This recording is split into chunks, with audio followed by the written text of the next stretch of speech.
the future.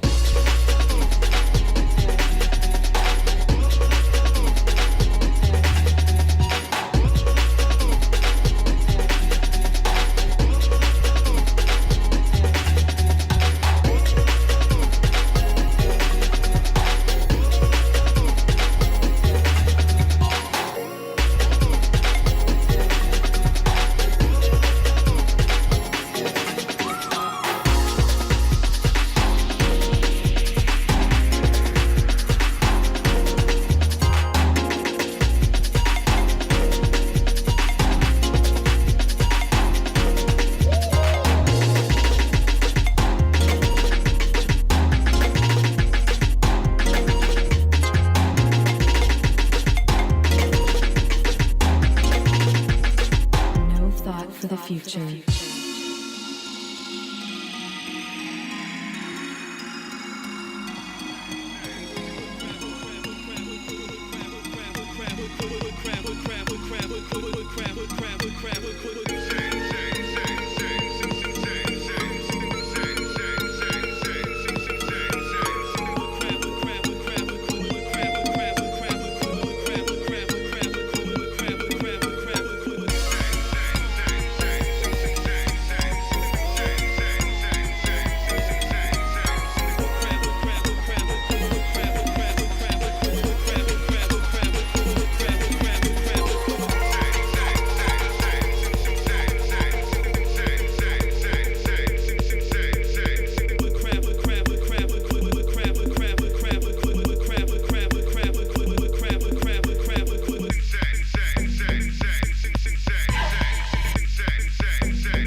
Nostra.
Trust me, none of this on my show.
We were doing all kinds of other things, but Art had learned how to put it all in sync and make it move and have a flow to it.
So me use intelligence and disarm him. The mount of black rain fall down pan him. Most of you would have feel said the sky was falling. Brother please, them shot me up to singing like a beast. No tissue can't stop me shotty from scenes. Yeah, you have a big machine but it no bigger than this. Boom up your last start. You know bad like this. Hey, no to the bad guy. That's I. No time, no friend in far and spy. The last boy with case barrel fly.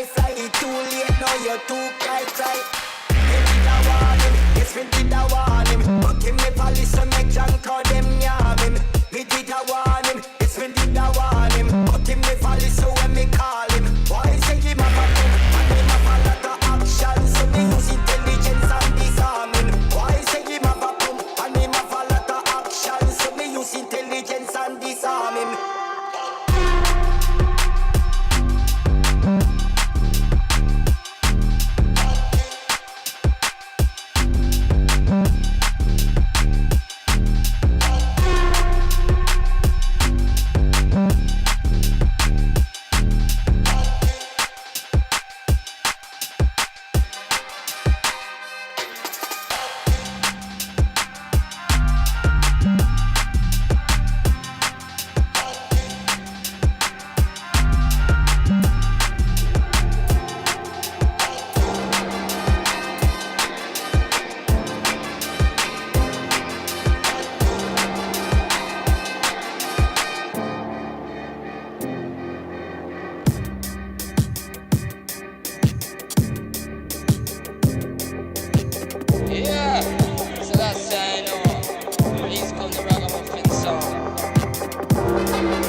Save our soul.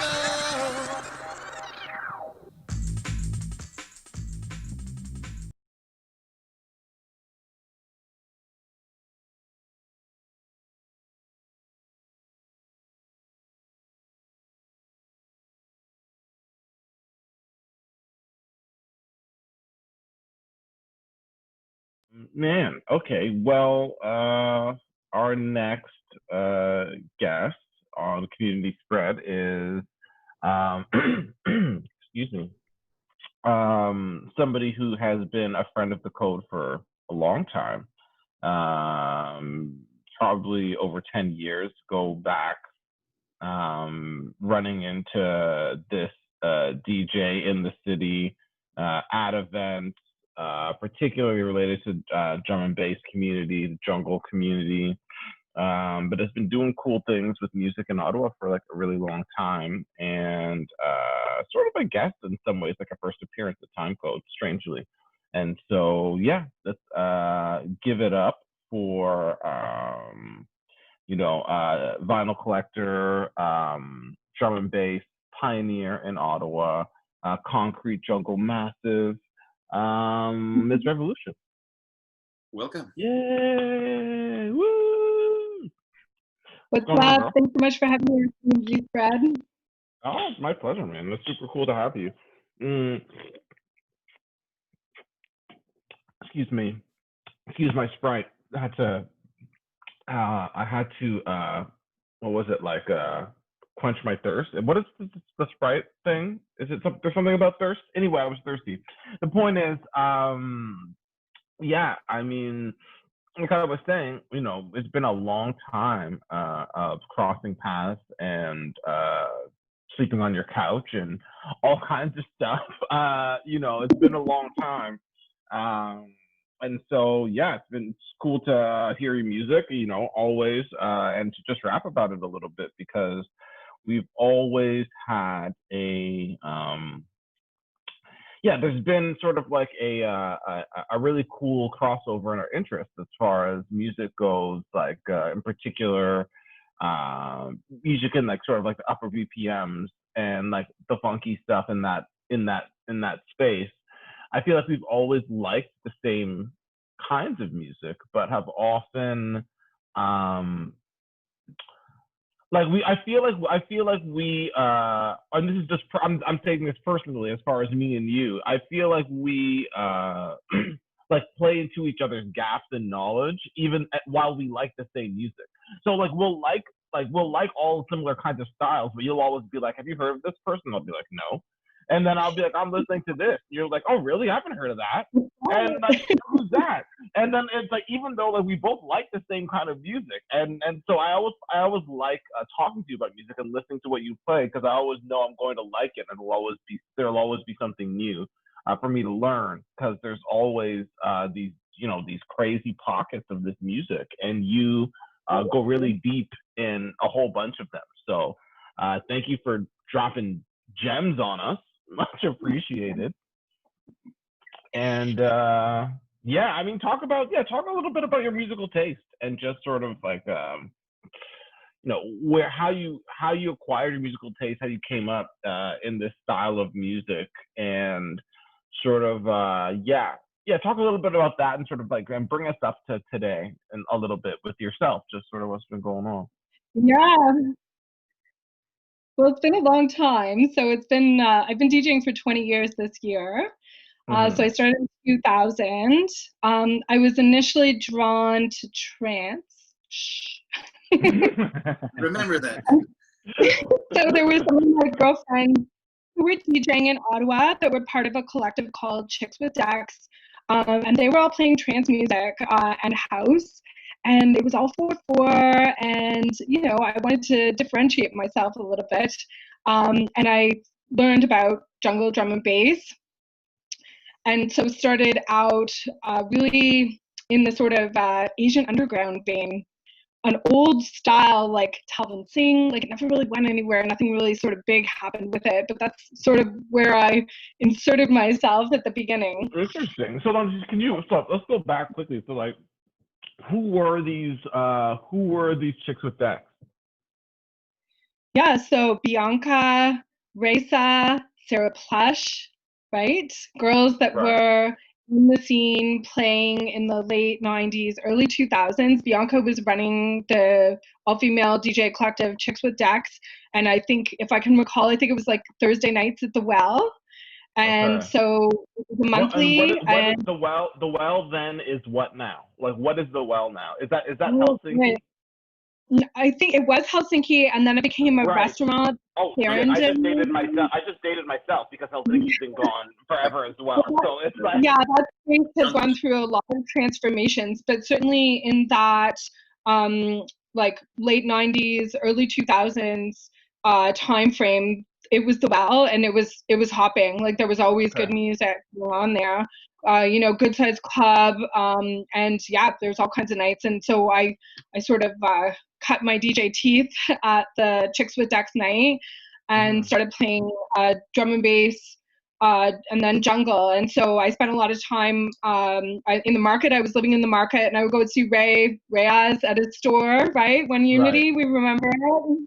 Shout outs, Ray. Um, definitely missing record stores. So I would Right. go in and see Ray and basically, I picked up like a lot of the early vinyl that I was collecting from him, picking up things like Congo Natty, just different tunes that were sort of in the crossover, drum and bass, some jungle.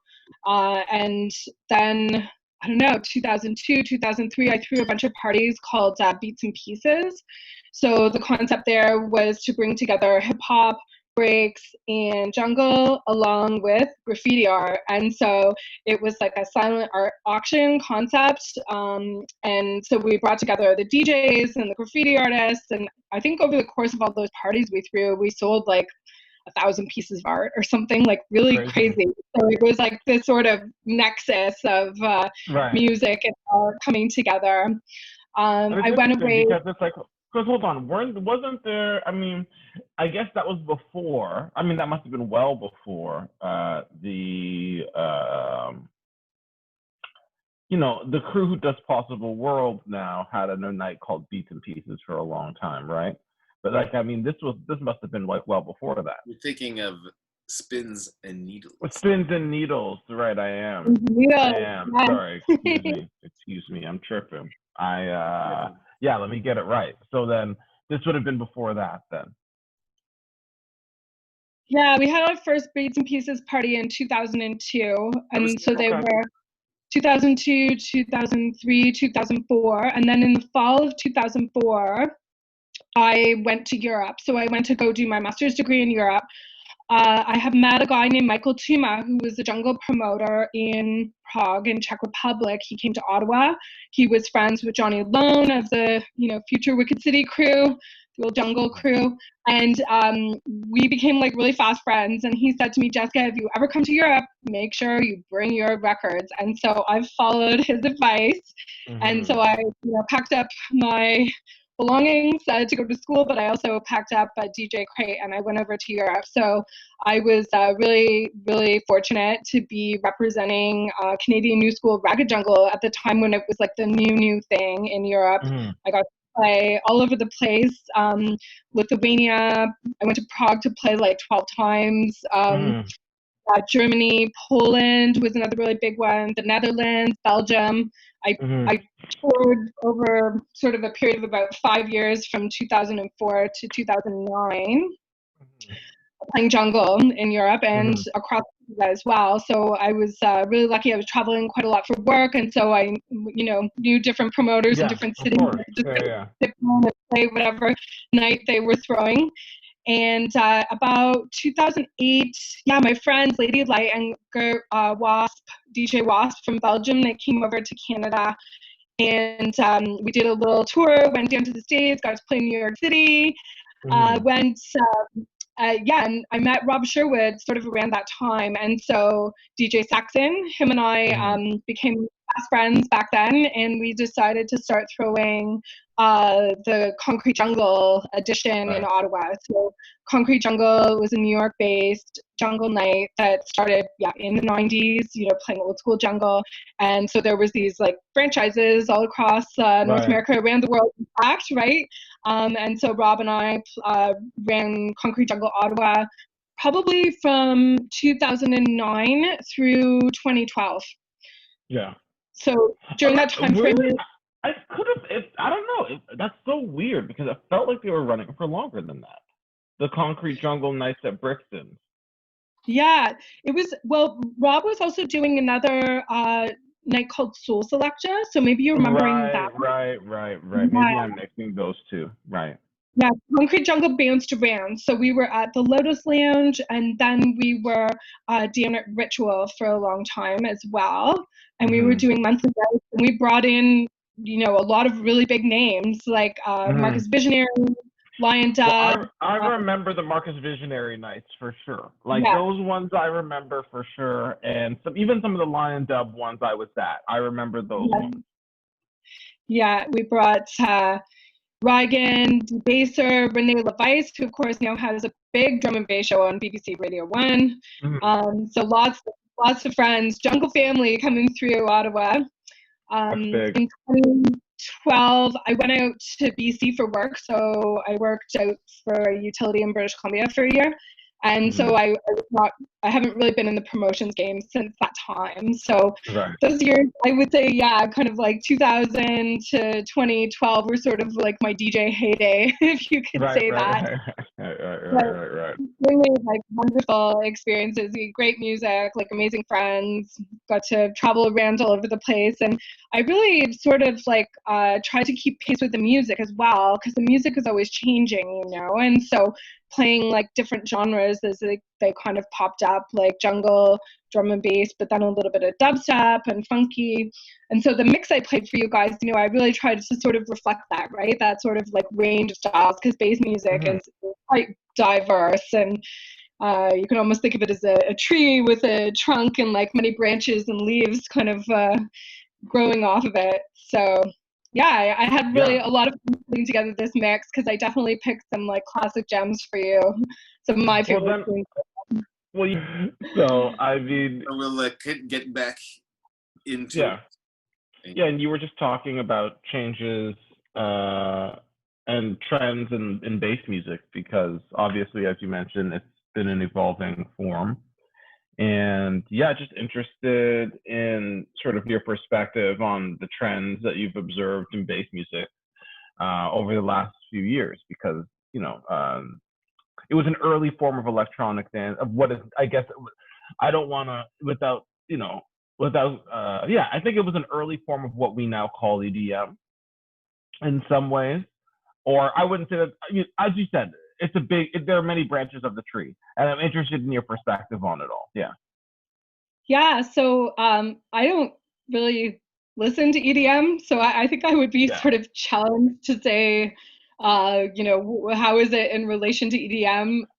Bass music is a sort of broad term that I like to use to capture all the sort of syncopated genres of electronic music. So we can think about house that has like a really straight beat, 4/4, house and techno, like on the damn beat, straight. So all these other genres that are on the offbeat, right? So jungle, like very, very syncopated, but drum and bass is like more straight, but it's still on the offbeat. And then you have what the sound that sort of came up in about 2008, 2009, that's actually featured at the beginning of my mix is called funky, or UK funky. And it's almost like a steel pan band or something like that. It's got a little bit of like a soca sort of lilt to it, right? Yeah. But also very bass influenced. Again, syncopated. A little bit of dubstep as well. So I played like one dubstep tune in the mix, but that's like slower. So I don't play so much of that at all. But I guess my heart is really with the drum and bass and the jungle in particular these days. And even those genres are just sort of splintering and diversifying in amazing ways. And you can hear the sound changing. Like in drum and bass over the last few years, there's been a lot more heavy bass tones. And the one tune, Breathe by Boo at the end of the mix that I played really sort of represents that in a way.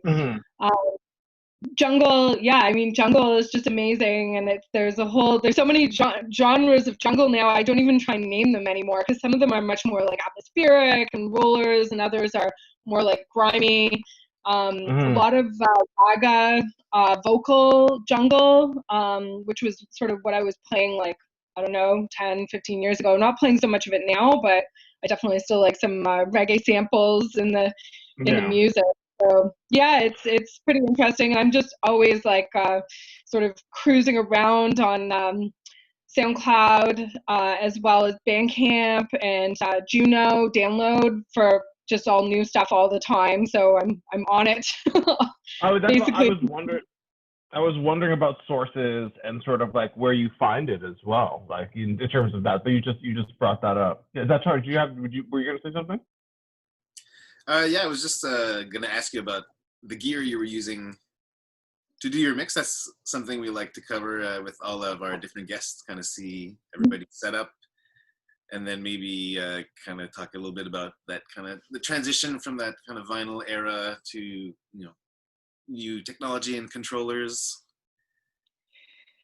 yeah, so I was playing on vinyl forever, and I really hit a point when I started to play footwork.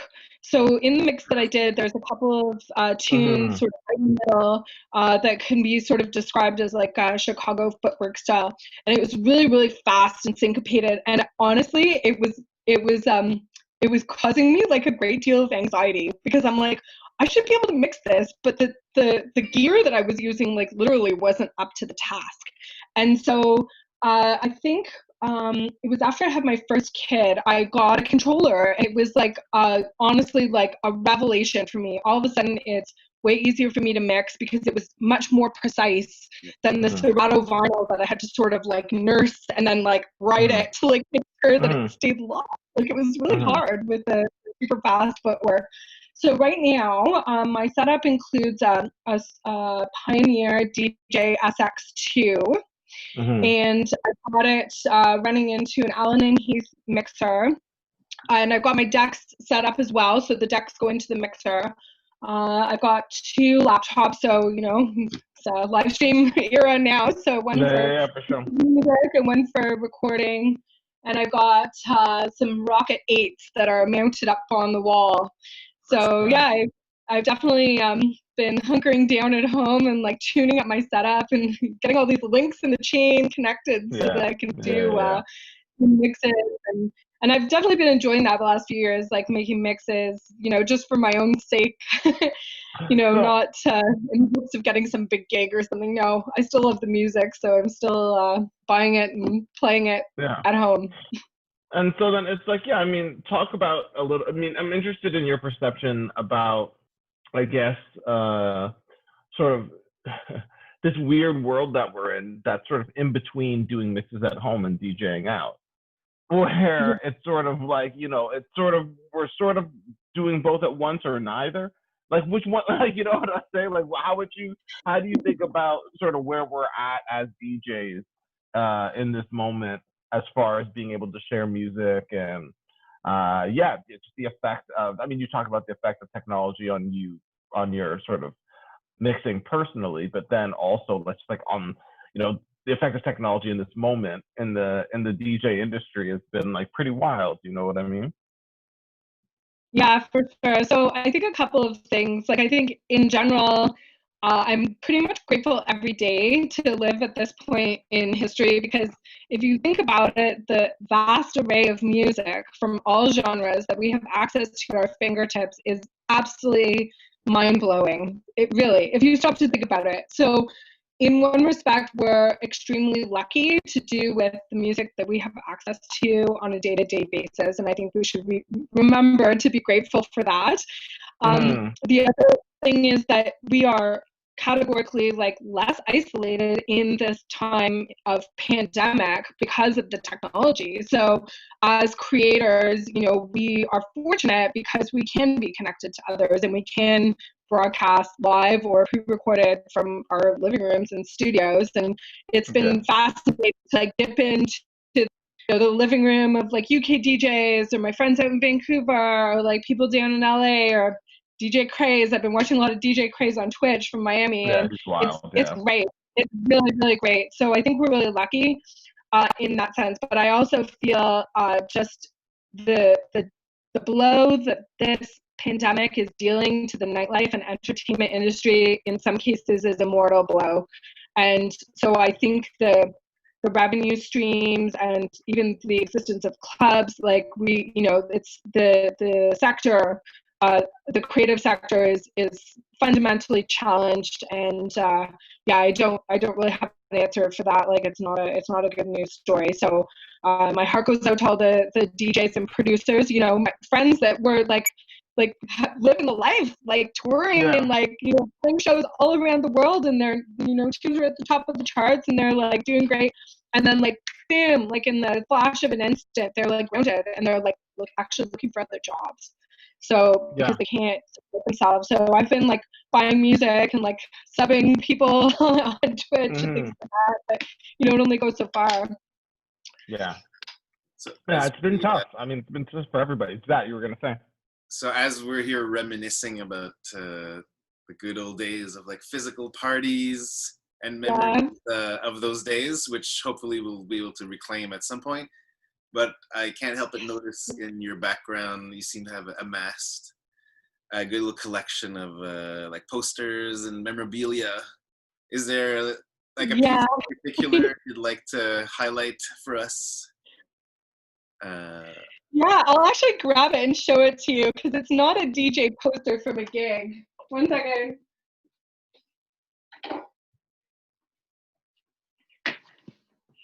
So this is one of my sort of prized possessions from my DJ touring days. I don't know if you could see it there.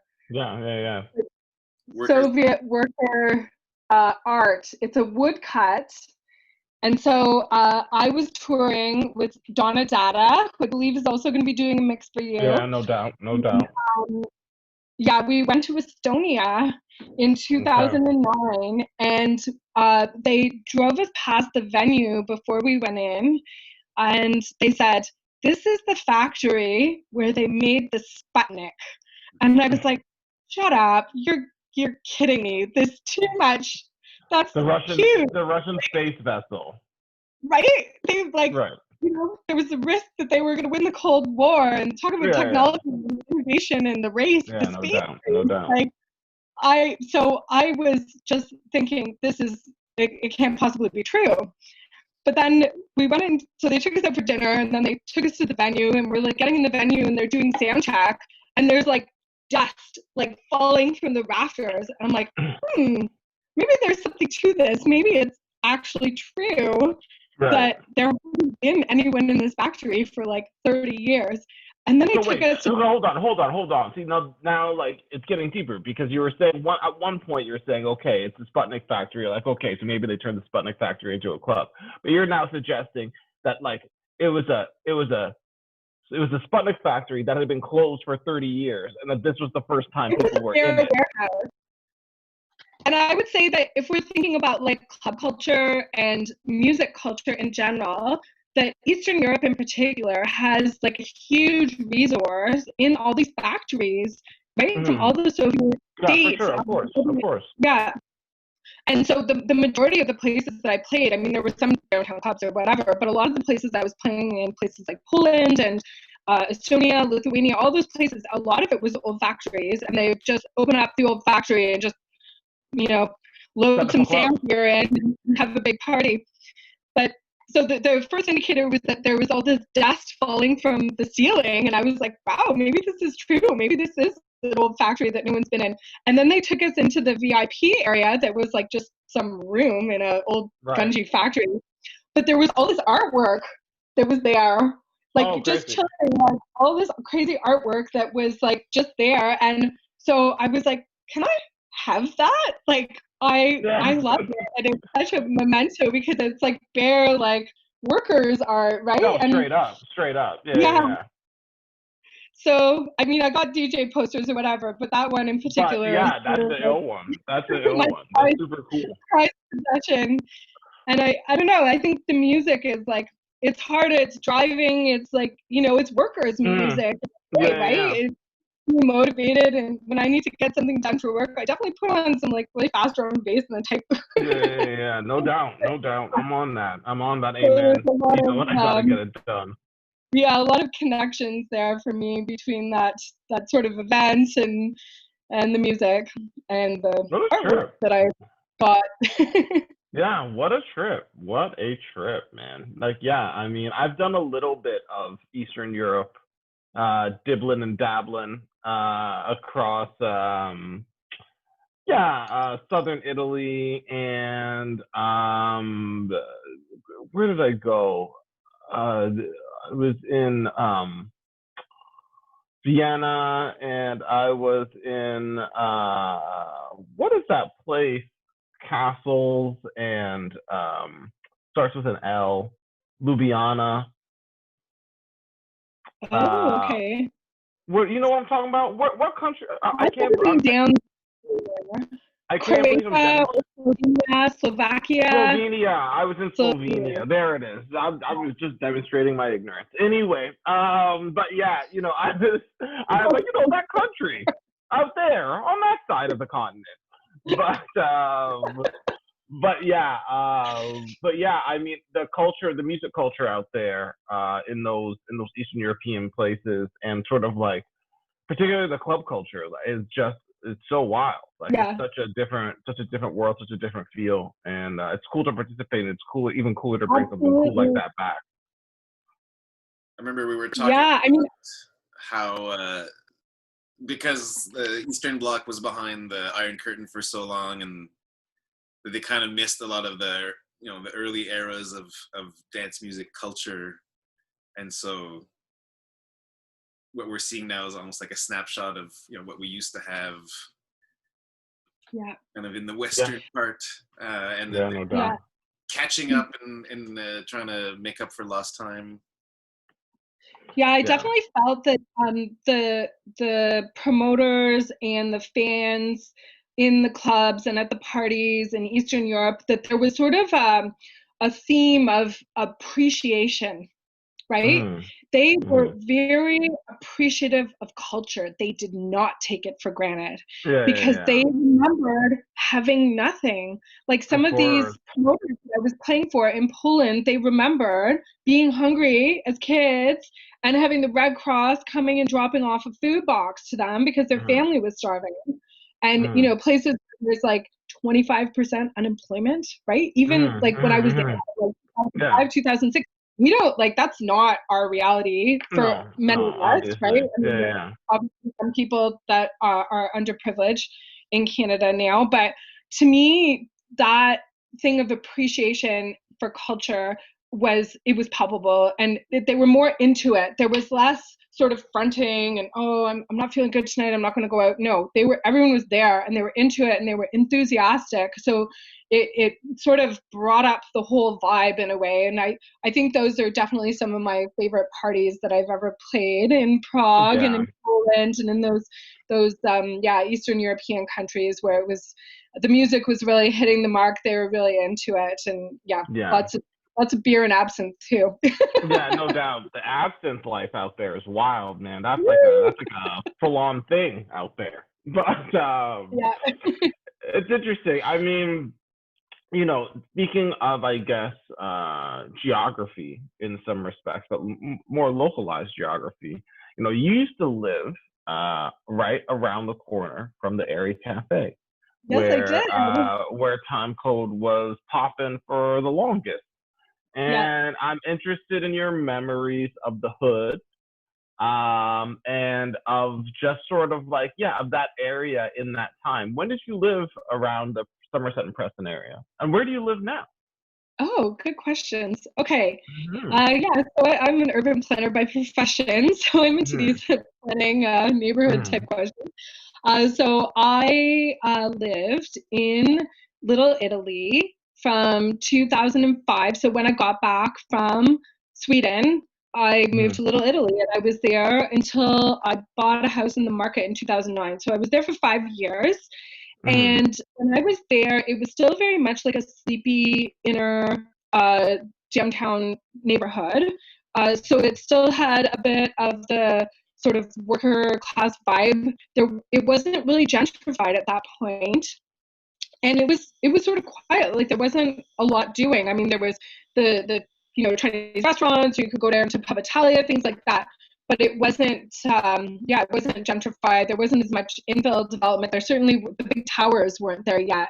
So I think that neighborhood has undergone a huge transformation in the last number of years, and I think it's a good thing on the whole for sure, because the densification helps support planning sustainability objectives, like to get more people in the existing areas that are already serviced by infrastructure is really good. But I would also say, like, I wasn't able to buy into that neighborhood because I missed it just by like 6 months. And so the housing prices are really quite astronomical. So I'd say that it's good that on the whole that there's been this development, but there's sort of the downside of it as well, like a social justice issue to do with housing expenses. So I can't comment on what the neighborhood is like today because I'm not living in it. It seems like there's more people around when you go down there. But yeah, I think that the gentrification is kind of like a double-edged sword in a way.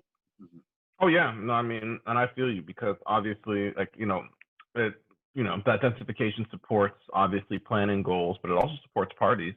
That's part of how we do our thing, is that, like, as people fill in, we're able to be there and leverage that density. But I mean, a funny thing is for us, because we moved to the Area Cafe in about 2006, I guess. 2005. 2005, maybe. November. Yeah, maybe it was that fall, I guess. And so and wait, did you move back to that area after a while, or was it strictly between 2005 and 2009? I wound up buying a house in the market. So I was in the market from 2010 to 2016. So, but I worked in that neighborhood in Little Italy. So I was sort of around. Are you sure? Because, well, hold on. I'm sorry, I don't mean to derail everything, but when was I sleeping on your couch? Because, like... Oh my goodness, yes. Okay, so that was when I was living in Little Italy. So that was the apartment on Elm Street that was behind the Area Cafe, a couple of streets over. Was that would have been probably 2008 or 2009, I'm guessing. It's all a blur. No, it couldn't have been. It couldn't have been. Really? Sounds right. I feel like that was apartment. Okay, well, damn, like, obviously, like, time is passing, and, all kinds of memories are getting foggy. In between the...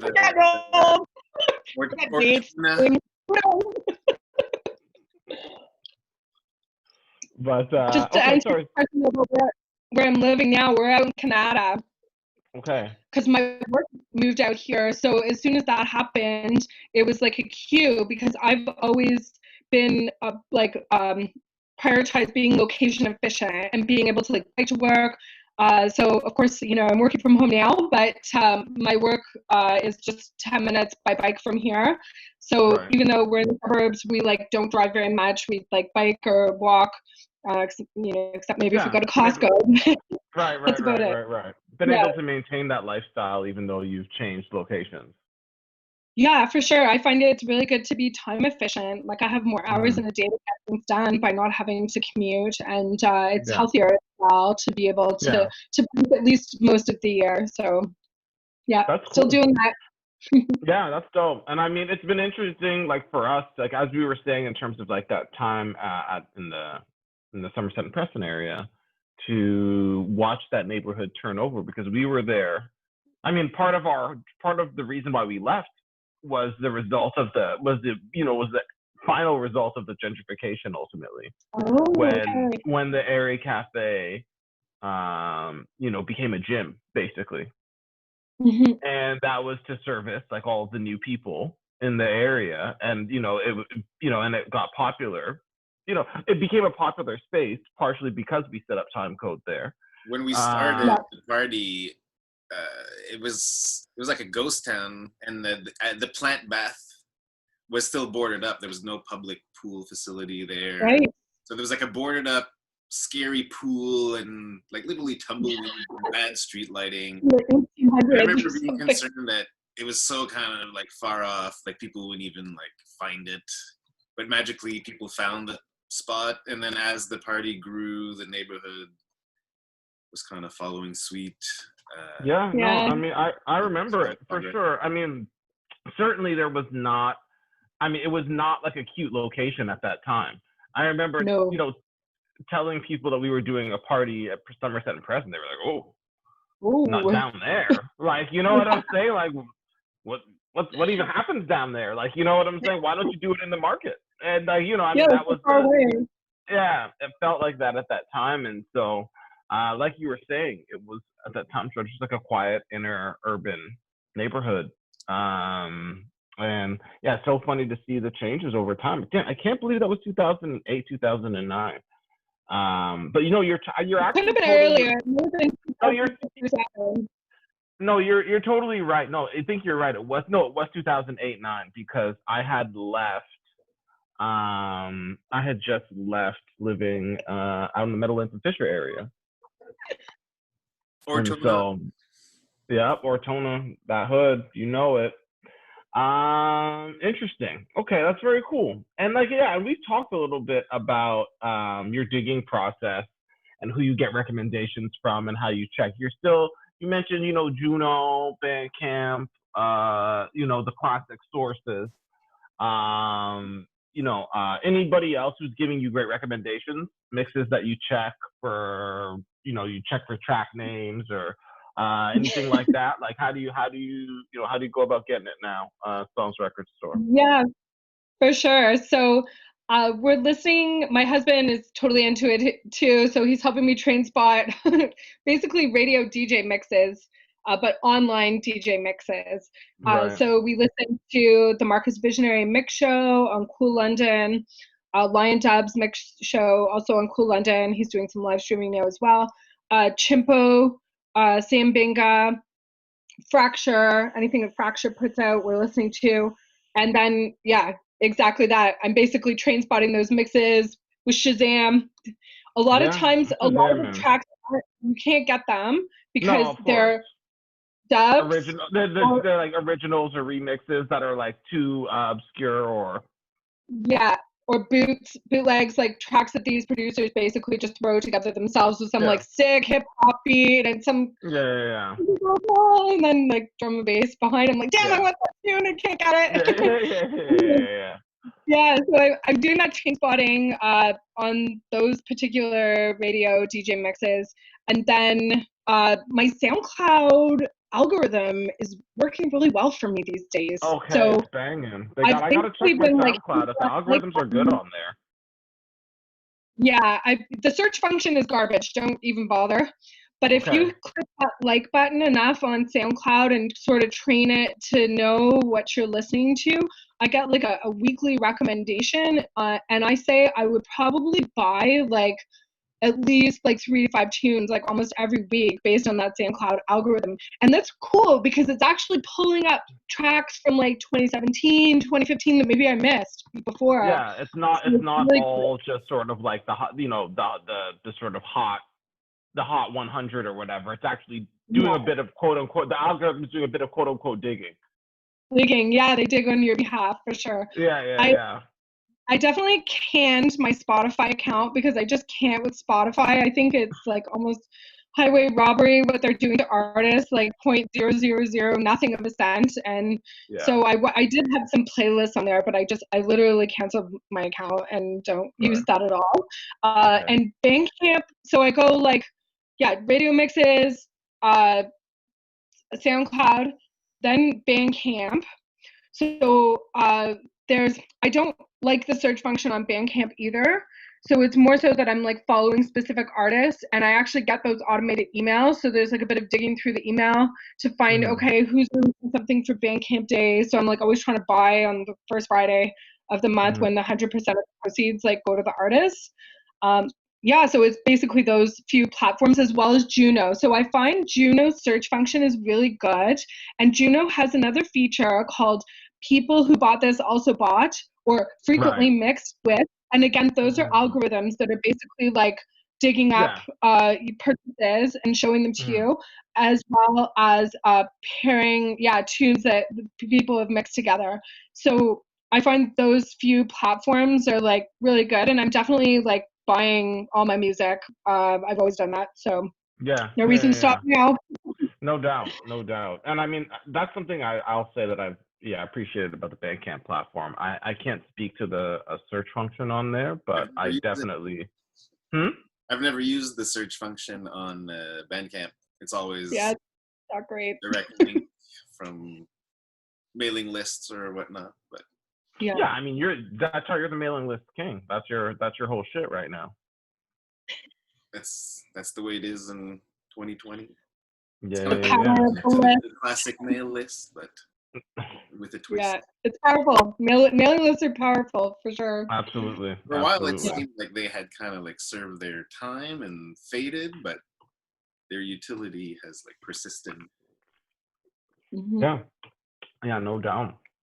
Well, I mean, shockingly, it's like been an hour that we've been talking. And, Wow. I was just looking at it. I was like, oh man, do we have any more questions? I was like, we must. But then I realized I was like, no, we don't, because we've been talking for an hour. And so, anything else you want to cover as far as the music that you play, tracks you want to highlight? Something you want to plug? Yeah, anything you want to plug, a mix you got coming up? Yeah, so I guess in terms of the like key tracks on the mix that I would like to highlight, Yeah. as being sort of symbolic or representative of all these different genres that I ran through. Mhm. So on the mix, I played funky, I played booty house, I played dubstep, I played drum and bass, footwork, and jungle. Mhm. So that's like Mhm. 5 Yeah. genres. Yeah. On there. So the first tune, Pall Mall by Murder He Wrote, is like a really good Mhm. example of like a classic UK funky Yeah. track.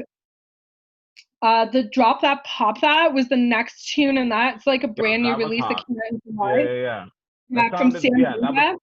that was sounding super fresh. I remember Shazamming that one. Yeah.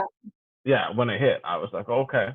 I mean, there were really some really great moments. I wish I had my device with me so I could actually look up the stuff that I train spotted. But there were like several joints on there that were just, again, always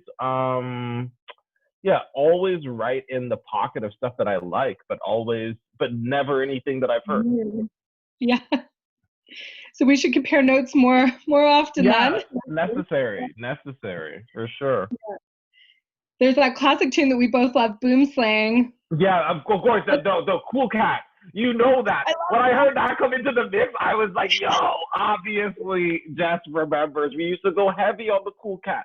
And let me say that it's like, yo, when I was in Vienna, I was staying with this dude who was a designer and promoter who was designing the next Cool Cat record. What? So Small it world. was, I'm telling you, I linked up with Cat and he put me onto the new Cool Cat Holy Oxygen. Okay. It was new at the time. Like, you know what I'm saying? And it was just like, I was like, yo, I feel like I know this guy. I think he does boom slang. And so, you know what I'm saying? Like, when you brought that back, I was like, yo. Yeah, it's seriously like one of my favorite tunes of life. So of course I had to play it, and I knew you loved it, so it went on there. Of course, that's major. Yeah, I guess another tune that's like one of my all-time favorite classics is a tune called the Typewriter Tune by Hexadecibel. And so that was sort of in the footwork segment of the mix. Hexadecibel Severin is from Vancouver, and he's one half of Greasus, and Greasus is doing big things these days with releasing all kinds of music. They have a couple of labels, Off Act Recordings, and an agency, AAA Talent. So they're like Vancouver homies that are doing really good things. So a little favorite tune / plug. Hexadecibel. I gotta peep it. Yeah, I really like PhD level music, I would say. Okay, excellent. Very complex. Not like easy listening by any means, but I love it. Like, yeah, that's dope. That's dope. And then there was a new track from Shy of Facts featuring Gappy Ranks called Warning. which I think, heard that as well. I heard yeah, that for sure, for sure. That song was hard. yeah, that one plus Breathe by Boo. I feel like those ones sort of captured the moment of this year in a way. We Mm-hmm. came out just before that whole George Floyd incident, and I was listening to that tune and watching the news, and I just had like crazy goosebumps. I was like, this hard, dark drum and bass Yeah, yeah, tune. yeah, yeah, yeah, yeah, yeah. Oh, our society, what's happening? Yeah, yeah, yeah, yeah. So yeah, I definitely like throwing in those kind of tunes that are sort of, evocative and capturing the moment. And Yeah. sometimes moments aren't comfortable, but But that's the sometimes the beauty of tunes will DJing. That's the speak. beauty of DJing, though, is to being able to sort of like bring people together to, to feel something in a moment. Yeah, That's what's up. yeah. And then of course the last tune, Peace, Love, and Unity, classic from DJ Hype Hmm. featuring MC Fats. And I think that's what we all really want in life. So that's why I That's closed why off we with do that. this. That's why we do this. Yeah. Ultimately, you know what Nostalgia. I'm You gotta saying? have And the so nostalgia. Sorry? say that again. You gotta have the nostalgia. It brought me back. Yes. Kids. The old raves. That's where we first met. Yes, that's right. Way back in the day. In front of the big speaker stacks, and nobody could really understand what the other person was saying, but it was just like a common love of music. What? What did you say? Classics, man. Yeah. It's so funny. I just saw this really funny. You can pull it up on YouTube. It's like it's a little documentary about rave culture in Ottawa in the '90s. And it's Really? like it's so funny. It's like a CTV thing about rave Oh, I've culture in seen the '90s. Oh, I've seen that one. Yeah. Yeah, yeah, yeah. some And it was recognize like, faces in that one. yeah. I mean, I wasn't here at that time. You know what I'm Yes, saying? would I moved to recognize Ottawa it. 2001, so it would have been before my Mhm. time. But as I was just sort of, yeah, looking back and sort of trying to get a sense of what the raving days were like in Ottawa, you know, I remember in Toronto I used to hit a lot. I used to hit quite a few raves down at the docks and all these other Right. spots and yeah, yeah, yeah. Anyway, that's another set of stories. Yeah, yeah. We're Yeah, online now. exactly, exactly. That's another set of stories for an era long gone. But yeah, anyway, on that note, I just want to say thank you for putting it down for us, Yes. and yeah, sending us in a different direction with the music. Always, yeah, always happy to hear what you're listening to, and to have you put it together, because that's the other part of it. You know what I'm saying? And so it's not just Yes. the taste, it's not just the selections, it's the skills in putting it together. And yeah, we really appreciate it. So and there's always the fun rapping because, like I said, we go back longer than clearly I remember because it's like Way back.